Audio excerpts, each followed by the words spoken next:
ಎಲ್ರಿಗೂ ನಮಸ್ಕಾರ. ನಾನು ಡಾಕ್ಟರ್ ವರ್ಣಕ.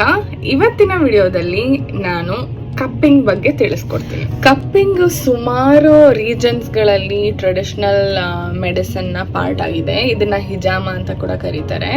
ಸೊ ಕಪ್ಪಿಂಗಲ್ಲಿ ಈ ಥರ ಡಿಫ್ರೆಂಟ್ ಸೈಜ್ ಕಪ್ಸ್ ಇರುತ್ತೆ. ಎಲ್ಲಿ ನೋವು ಇಲ್ಲ ಇನ್ಫ್ಲಮೇಷನ್ ಇರುತ್ತೆ ಅಲ್ಲಿ ಇದನ್ನ ಪ್ಲೇಸ್ ಮಾಡಿ ಸಕ್ಷನ್ ಮಾಡ್ತೀವಿ. ಕಪ್ಪಿಂಗ್ನ ಬೆನಿಫಿಟ್ಸ್ ಏನೇನು? ಸೊ ಇದು ಬ್ಲಡ್ ಸರ್ಕ್ಯುಲೇಷನ್ ಇಂಪ್ರೂವ್ ಮಾಡುತ್ತೆ, ಮಸಲ್ ರಿಕವರಿಗೆ ತುಂಬ ಒಳ್ಳೆಯದು.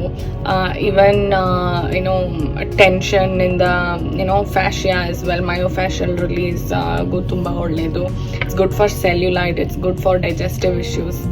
Very good. ನಾನು ಪರ್ಸ್ನಲಿ ಇದನ್ನು ಈ ಎಲ್ಲ ಕಂಡೀಷನ್ಸ್ಗೂ ಟ್ರೈ ಮಾಡಿದ್ದೀನಿ and it gives you very good results. ಕಪ್ಪಿಂಗಲ್ಲಿ ಸುಮಾರು ಟೆಕ್ನಿಕ್ಸ್ಗಳಿದ್ದಾವೆ.